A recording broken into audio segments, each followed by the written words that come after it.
Bom dia, igreja. A graça e a paz a todos. Que sejam todos bem-vindos à nossa escola dominical nessa manhã de domingo.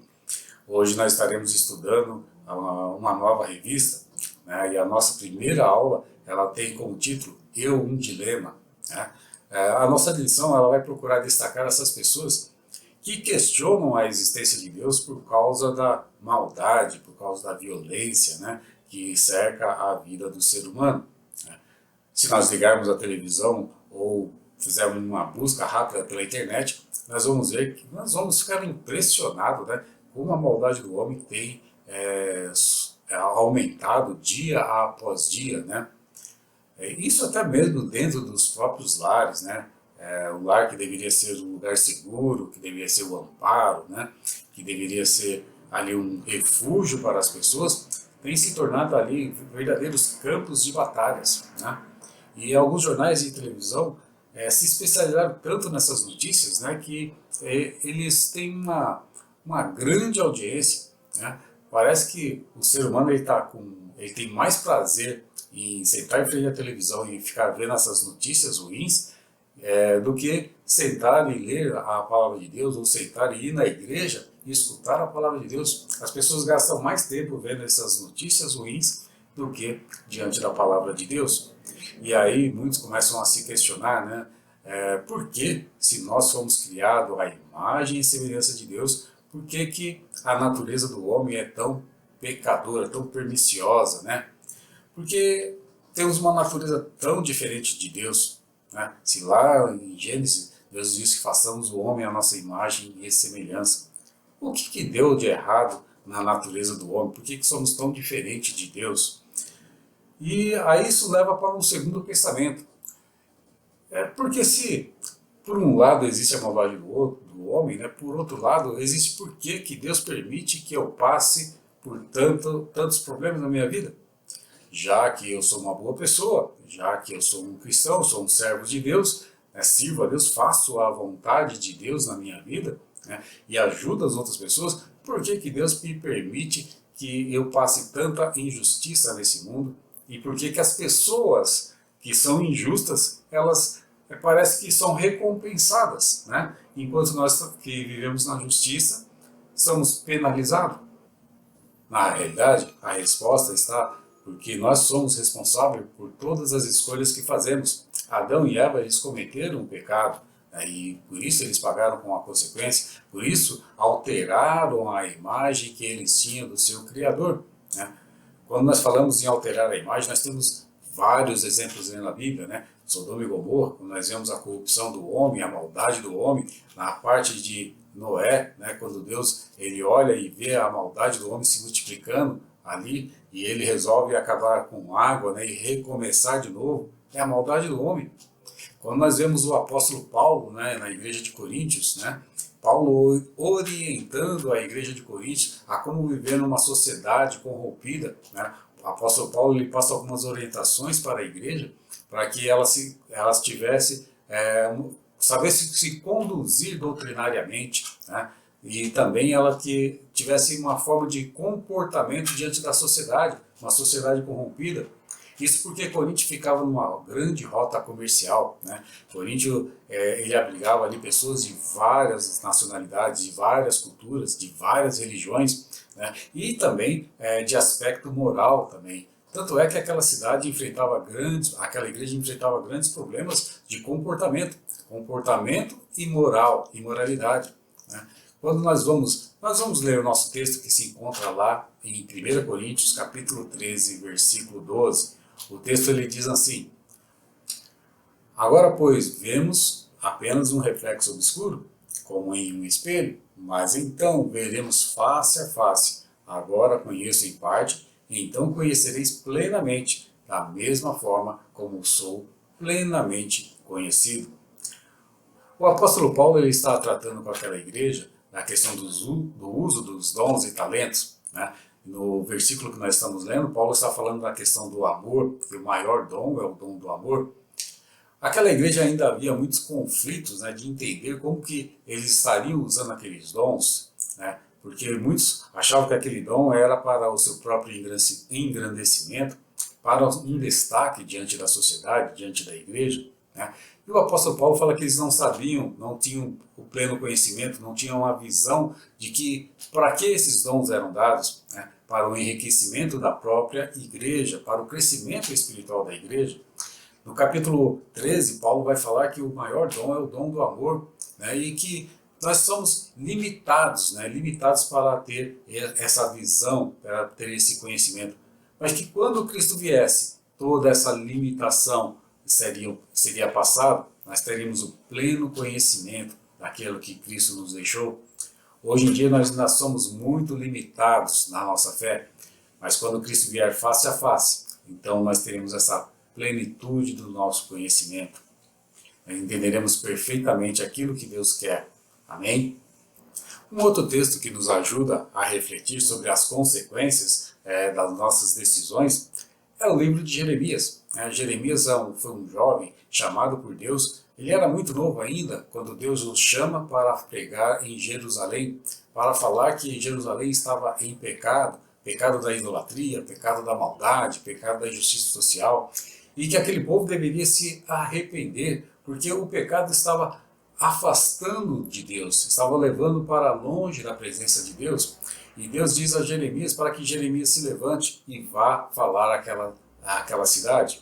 Vamos dar uma lida lá em Jeremias, capítulo 1, versículo 16. Ele diz assim: pronunciarei a minha sentença contra o meu povo por todas as suas maldades, porque me abandonaram e queimaram incenso a outros deuses, e adoraram deuses que das suas mãos fizeram. Jeremias estava sendo usado ali por Deus para exortar o povo, para que o povo abandonasse o pecado da idolatria, da maldade e da injustiça, né? E que se o povo não se arrependesse, ele estaria levantando a Babilônia para levar esse povo para o cativeiro. Mas é nesse versículo que nós podemos ver 4 pontos importantes da mensagem de Jeremias, que Deus mandou Jeremias transmitir. Primeiro, é que o povo era considerado o povo de Deus. Deus, mesmo com o povo em pecado, mesmo o povo o rejeitando, Deus o considerava o seu povo, o meu povo, né? O segundo ponto é que Deus ia permitir que a Babilônia entrasse em guerra contra Jerusalém e levasse Jerusalém em cativeiro, mas Deus não queria isso. Deus queria que o povo se arrependesse. Ele estava alertando aquele povo que se ele permanecesse em pecado, eles iam sofrer as consequências da sua escolha. Então o povo ainda tinha um motivo tinha uma possibilidade de escapar ali do cativeiro, tinha uma possibilidade de se afastar do cativeiro. O problema é que Jerusalém, os últimos 4 reis que ela teve, foram reis que se afastaram da vontade de Deus e viviam no pecado. E, consequentemente, levou todo o povo a pecar. E se o povo não se arrependesse disso, o povo seria levado para o cativeiro. Isso por conta da maldade existente no coração do homem, né? Outro ponto que nós podemos levantar é o afastamento do homem da presença de Deus, né? O homem ele começa da sua própria imaginação a criar imagens, a criar esculturas e começa a adorar essas imagens de escritura que ele mesmo criou. Isso simplesmente para satisfazer a sua vontade. Então o homem ele cria ali uma imagem, começa a adorar aquela imagem e o adora conforme a sua vontade. Essa palavra de Jeremias serve também para os nossos dias de hoje, né? O pecado foi quem separou o homem da natureza divina de Deus, aquela natureza divina lá do Jardim do Éden, né? O homem fez escolha e agora ele deve viver as suas consequências. Mas Deus continuou, desde o Jardim do Éden, Deus continuou, e até os nossos dias de hoje, Deus tem levantado pessoas, né, através da Bíblia, homens e mulheres que são obedientes ao seu chamado para ensinar e para pregar a sua palavra, né, para que esses homens voltem a ter a comunhão com Deus. Deus tem levantado muitos Jeremias por aí, né, e apontado o caminho correto para que essas pessoas possam trilhar e possam alcançar a salvação eterna, para que esses homens possam trilhar os caminhos do Senhor. Mesmo Jeremias passando por tantos momentos difíceis na vida dele, né? Jeremias sofreu muito, né? Jeremias era um jovem e ele enfrentou o povo, a ira do povo, porque Jeremias começou a apontar ali o pecado que aquele povo estava vivendo e começou a profetizar: se aquele povo não se arrependesse, Jerusalém seria destruído. e o povo não aceitava essa condição, o povo queria fazer aliança com o Egito para que eles pudessem lutar contra a Babilônia e evitar assim o cativeiro. E Jeremias falou, olha, a vontade de Deus é que vocês sejam submissos, se submetam à Babilônia, né? Para que vocês não sejam todos mortos, não sejam todos exterminados. Jeremias foi jogado na prisão, Jeremias foi jogado no calabouço, Jeremias foi jogado numa cisterna, né, com lama até a cintura para que ele pudesse ali morrer, né? Jeremias poderia muito bem dizer, por que que eu sou um servo temente de Deus, essa nação toda perversa, e por que que tudo isso acontece comigo? Por que que Deus deixa que esse povo judie tanto de mim, né? A questão não era a fidelidade de Jeremias, mas que Jeremias estava sendo um instrumento nas mãos de Deus para resgatar uma sociedade, para resgatar uma cidade, para resgatar Jerusalém, né? Para que aquele povo se arrependesse, né? Para que aquele povo voltasse atrás. Imagina quando Jonas foi pregar em Nínive, né? Qual a alegria deveria ser de Jonas, né? De ver aquela cidade inteira se arrependendo e Deus assim não ter castigado aquela cidade. Mas Jonas não se motivou por esse lado, né? Jonas até se irou com Deus, mas a vontade de Deus é que ninguém se perca, que todos sejam salvos, né? E Jeremias, ele foi usado por Deus ali, sofreu as consequências, né? Os resultados, hoje nós conhecemos o resultado do pecado de Jerusalém, né? Jerusalém foi levado para o cativeiro, levado para a Babilônia, né? E sofreu muito, né? Ali na Babilônia, até o povo reconhecer que realmente eles cometeram pecado, e aí eles voltaram atrás, né? As nossas escolhas, elas sempre esteve diante de um dilema, né? Ou seja, uma escolha sempre diante de uma situação difícil, uma circunstância extrema, e a nossa tendência é sempre procurar a opção que tem um resultado melhor para nós, no nosso ponto de vista, mesmo que essa escolha vá em sentido contrário aos nossos princípios morais, princípios espirituais. O povo de Judá, eles já haviam vivido grandes experiências com Deus no passado, né? O povo viu Deus operar grandes milagres no meio do seu povo, né? Mas esse afastamento que ele teve dos últimos 4 reis de Jerusalém, que foi determinante para que o povo fizesse a escolha de como ele deveria continuar essa adoração a Deus. Por não ter ouvido os profetas que Deus levantou no começo, né, que o povo estava pagando aquele alto preço. Poderia até perguntar por que as autoridades, né, tendo esse conhecimento de como Deus agiu no passado, tendo esse conhecimento de como Deus age, né, por que o povo, por que as autoridades não reconheceram que estavam errados? Ou simplesmente eles fizeram a escolha que eles acharam ser mais importante para eles, que menos impactaria negativamente a vida deles? Dentro da história da humanidade, Deus sempre levantou muitos homens para defender a veracidade da sua existência, através da teologia, através da filosofia, da física e da biologia. Deus sempre levantou homens para defender a sua existência.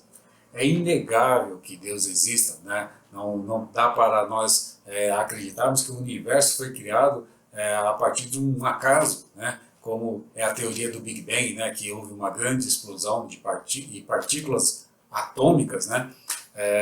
Com grandes energias, né? Se espalharam por todo o universo, e com as oscilações de temperatura, né? Se deu a origem ao universo, a formação dos planetas.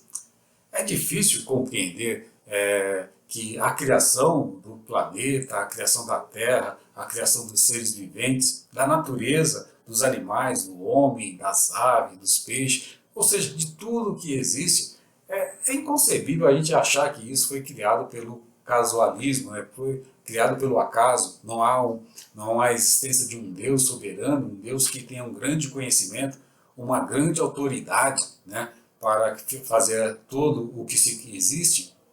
Não dá para nós entendermos que isso tudo criou pelo acaso. Tem que existir um Deus soberano, um Deus que tenha vontade, um Deus que tenha sabedoria para poder ter criado o universo que nós conhecemos no dia de hoje. A história e a ciência nos traz tantas evidências de que se não houvesse um Deus, uma grande sabedoria, nada do que nós vemos hoje seria o acaso, né? A filosofia, ela chega a dizer que Deus criou o homem, né? Simplesmente o criou sem se importar com ele, simplesmente foi mais uma criação de Deus, né? É como se criasse o homem e deixasse ele pela a sua própria sorte. Realmente falta o conhecimento da verdade, porque a Bíblia diz assim lá em João, capítulo 3, versículo 16, olha lá que diz a palavra de Deus, ele diz assim: porque Deus tanto amou o mundo, que deu seu Filho unigênito, para que todo aquele que nele crê não pereça, mas tenha a vida eterna. Deus, ele ama tanto o homem, ama o homem de uma forma tão incondicional, né, que ele deseja que todos os homens sejam salvos, né? Não uma salvação momentânea, mas uma salvação que o leve para a eternidade. Deus não mudou com o tempo, ele permanece. Ele é o mesmo ontem, hoje e será eternamente.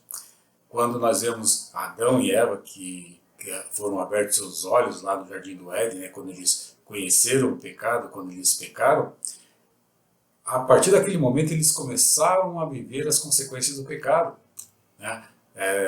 Talvez a gente se atente mais à questão do homem, né? Que ele, do seu suor terá o trabalho, a terra produzirá espinhos, a mulher será submissa ao homem, terá grandes dores no parto. Mas o maior das consequências desse pecado do homem foi o distanciamento de Deus, né? Talvez o homem natural de hoje, né, ele deseje viver como Adão e Eva viveram lá no início do Jardim do Éden, né, viver no paraíso, como se fosse uma eterna férias, né. Como é bom nós sairmos de férias, como é bom nós podermos passear, né, viver pelo menos por um período, um pouco período, despreocupado de todas as coisas, né. Talvez o homem ainda queira viver essa vida, né, do paraíso, né, viver uma vida despreocupada, viver aproveitando, né, a vida. O fato é que a imagem do homem mudou com o pecado, né, com a sua natureza mudou, mas a natureza de Deus não mudou, né. Deus continua e Deus não aceita a impiedade, Deus não aceita o coração perverso. Nós vemos ao longo da história de toda a Bíblia, Deus rejeitando o coração perverso, né. Nós vamos dar uma lida lá em Colossenses, capítulo 3, do versículo 5 até o versículo 10, para nós vermos por que Deus não aceita, né, o coração do homem perverso, a natureza do homem pecaminosa. Deus rejeita essa natureza pecaminosa. Vamos dar uma lida no nosso texto. Assim façam morrer todos os que pertencem à natureza terrena de vocês: a imoralidade sexual, a impureza, a paixão, desejos maus e ganância, que é a idolatria, e que por causa dessas coisas que vem a ira de Deus sobre os que vivem na desobediência, os quais vocês praticavam no passado, quando costumavam viver nela. Mas agora abandone todas essas coisas: ira, indignação, maldade, maledicência, a linguagem indecente no falar. Não mintam uns aos outros, visto que vocês já se despiram do velho homem com as suas práticas e se revestiram do novo homem, o qual está sendo renovado em conhecimento à imagem do seu Criador. Constantemente nós vemos a luta do ser humano para abandonar a natureza, né, a natureza pecaminosa, a natureza que foi corrompida pelo pecado, para que esse homem se volte a Deus. Deus tem revelado ao homem essa necessidade dessa mudança, dessa forma de pensar, dessa forma do seu caráter, né? Dessa forma de agir. Deus tem revelado ao homem através do tempo, através da Bíblia, através dos profetas, através dos mensageiros, através dos pastores, dos seus líderes, né? Deus enviou o Espírito Santo para ajudar o homem nessa trajetória de vida, porque ele sabe que somente o homem natural, seria difícil vencer. Então veio Jesus Cristo, serviu de exemplo, e veio o Espírito Santo, que nos ajuda nessa trajetória, nessa nova trajetória de vida. Mas a escolha ainda continua sendo do próprio homem. É o homem quem decide como ele vai viver, né? A Bíblia diz que devemos renovar a nossa mente a cada dia, a cada momento. Essa transformação de mente só acontece quando nós estamos dispostos a pagar o preço da transformação, né? o pecado ele está impregnado na sociedade de tal forma que o agir corretamente hoje parece que estamos sendo considerados ou bobos, ou pessoas inocentes, ou pessoas sem capacidades. Somos menosprezados por agir de uma forma correta, né? Por manter princípios cristãos, né? O pecado parece que se tornou algo tão comum para a sociedade que a sociedade tornou isso como fosse uma verdade. A Bíblia diz que chegará o tempo que muitos não suportarão escutar a palavra de Deus, porque o pecado estará tão impregnado na sociedade, será tão comum na sociedade, que a sociedade fará disso uma cultura, né? Fará disso uma parte da sua história. Eu digo que hoje já vivemos tempos assim, muitas coisas que biblicamente nós podemos falar que é contra a vontade de Deus, a sociedade tem colocado isso como normal. Para nós terminarmos a nossa lição, nós sempre somos levados a questionar a Deus por que Deus permite que nós passamos por tantas provações, desemprego, separação conjugal, saúde, perda de entes queridos. Quantas pessoas foram perderam seus entes queridos nessa pandemia, injustiça, violência. Por que será que Deus permite que eu passe por tanto sofrimento se eu sou um servo fiel, se eu procuro servir a Deus da melhor forma possível? Questionamos a Deus porque nós não entendemos o seu propósito, não entendemos a sua soberania, mas principalmente quando nos sentimos contrariados à nossa vontade, quando achamos que aquilo era melhor para nós, né, e nós não aceitamos. Aí nós questionamos a Deus em momentos de grande aflição, né, chega até a questionar se Deus realmente se importa com a nossa vida, ou se sou apenas mais um numa grande multidão, né, porque o sofrimento e a insegurança invade a nossa alma, porque queremos viver nesse mundo da melhor forma possível, tá? Mediante todas as formas de bênçãos materiais, bênçãos espirituais.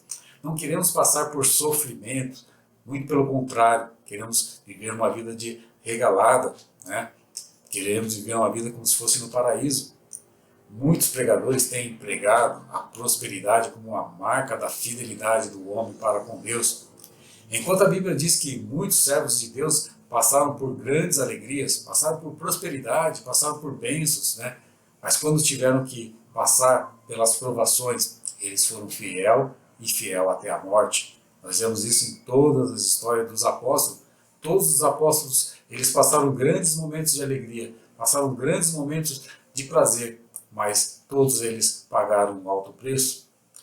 Eu tenho a certeza que Deus existe e que nada do que existe poderia vir a existir se ele não existisse. E é diante dessa certeza que eu creio na existência da eternidade. Amém? Que Deus abençoe a todos.